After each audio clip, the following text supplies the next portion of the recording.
The Descendant by H.P. Lovecraft. Writing on what my doctor tells me is my deathbed, my most hideous fear is that the man is wrong. I suppose I shall seem to be buried next week, but in London there is a man who screams when the church bells ring. He lives all alone with his streaked cat in Gray's Inn, and people call him harmlessly mad. His room is filled with books of the tamest and most puerile kind, and hour after hour he tries to lose himself in their feeble pages. All he seeks from life is not to think. For some reason, thought is very horrible to him, and anything which stirs the imagination he flees as a plague. He is very thin and gray and wrinkled, but there are those who declare he is not nearly so old as he looks. Fear has its grisly claws upon him, and a sound will make him start with staring eyes and sweat-beaded forehead.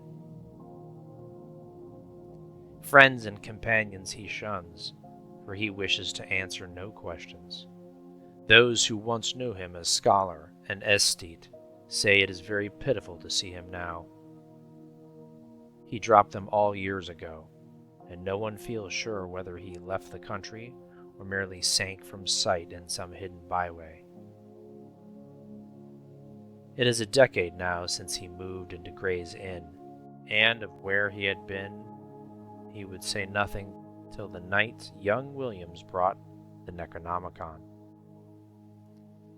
Williams was a dreamer, and only 23, and when he moved into the ancient house, he felt a strangeness and a breath of cosmic wind about the gray, wizened man in the next room.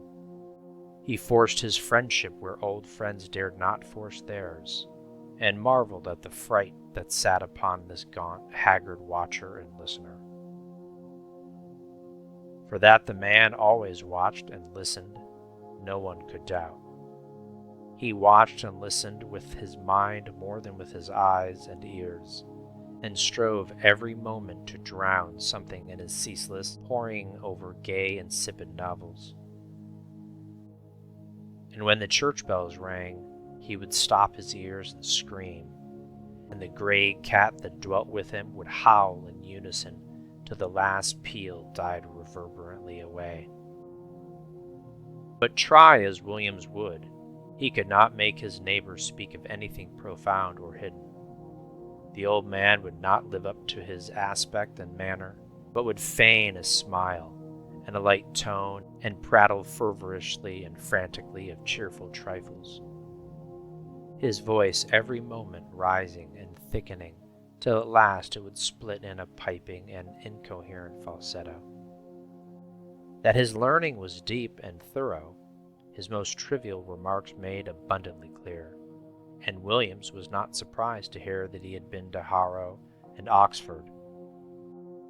Later it developed that he was none other than Lord Northam, of whose ancient hereditary castle on the Yorkshire coast so many odd things were told. But when Williams tried to talk of the castle, and of its reputed Roman origin, he refused to admit that there was anything unusual about it. He even tittered shrilly when the subject of the supposed undercrypts, hewn out of the solid crag that frowns on the North Sea, was brought up. So matters went, till that night when Williams brought home the infamous Necronomicon from the mad Arab Abdul al-Hazzad. He had known of the dreaded volume since his 16th year, when his dawning love of the bizarre had led him to ask queer questions of a bent old bookseller in Chandos Street, and he had always wondered why men paled when they spoke of it. The bookseller had told him that only 5 copies were known to have survived the shocked edicts of the priests and lawgivers against it, and that all of these were locked up with frightened care by custodians who had ventured to begin a reading of the hateful black letter.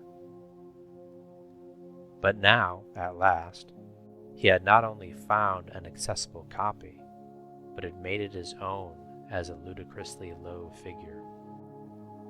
It was at a Jewish shop in the squalid precincts of Clare Market, where he had often brought strange things before, and he almost fancied the gnarled old man smiled amidst tangles of beard as the great discovery was made.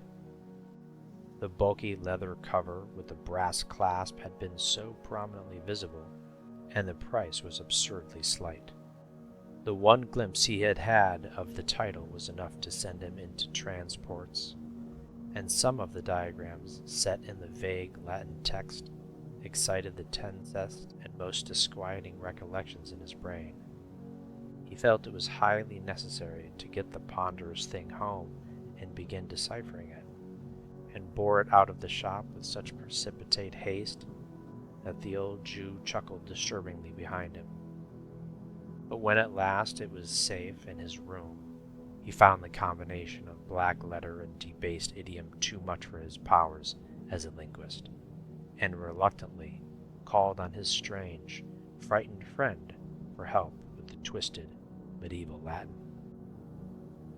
Lord Northam was simpering inanities to his streaked cat, and started violently when the young man entered. When he saw the volume, he shuddered wildly, and fainted altogether when Williams uttered the title. It was when he regained his senses that he told his story, told his fantastic figment of madness in frantic whispers, lest his friend be not quick to burn the accursed book and give wide scattering to its ashes. There must, Lord Northam whispered, have been something wrong at the start, but it would never have come to a head if he had not explored too far. He was the 19th Baron of a line whose beginnings went uncomfortably far back into the past, unbelievably far, if vague tradition could be heeded, for there were family tales of a descent from pre-Saxon times, when a certain Lunaeus Gabinius Capito, military tribune in the 3rd Augustan Legion, then stationed in Lindum in Roman Britain, had been summarily expelled from his command for participation in certain rites unconnected with any known religion. Gabinius had, the rumor ran, come from a cliffside cavern where strange folk met together and made the elder sign in the dark. Strange folk whom the Britons knew not save in fear, and who were the last to survive from a great land in the west that had sunk, leaving only the islands with the raths and circles and shrines, of which Stonehenge was the greatest. There was no certainty, of course, in the legend that Gabinius had built an impregnable fortress over the forbidden cave, and founded a line which Pict and Saxon, Dane and Norman were powerless to obliterate, or in the tacit assumption that from this line sprang the bold companion and lieutenant of the Black Prince, whom Edward III created Baron of Northam. These things were not certain, yet they were often told, and in truth the stonework of Northern Keep did look alarmingly like the masonry of Hadrian's Wall. As a child, Lord Northam had had particular dreams when sleeping in the older parts of the castle, and had acquired a constant habit of looking back through his memory for half-amorphous scenes and patterns and impressions which formed no part of his waking experience. He became a dreamer who found life tame and unsatisfying, a searcher for strange realms and relationships once familiar, yet lying nowhere in the visible regions of earth, filled with a feeling that our tangible earth is only an atom in a fabric vast and ominous, and that unknown demesnes press on and permeate the sphere of the known at every point. Northam in youth and young manhood drained in every turn the founts of formal religion and occult mystery. Nowhere, however, could he find ease and content, and as he grew older, the staleness and limitations of life became more and more maddening to him. During the 90s, he dabbled in Satanism, and at all times he devoured avidly any doctrine or theory which seemed to promise escape from those close vistas of science and the dully unvarying laws of nature.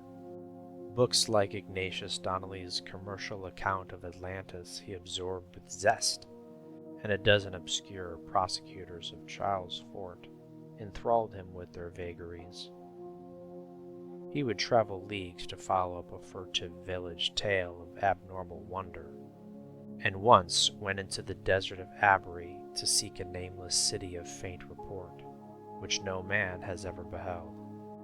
There rose within him the tantalizing faith that somewhere an easy gate existed, which if one found, would admit him freely to those outer deeps whose echoes rattled so dimly at the back of his memory.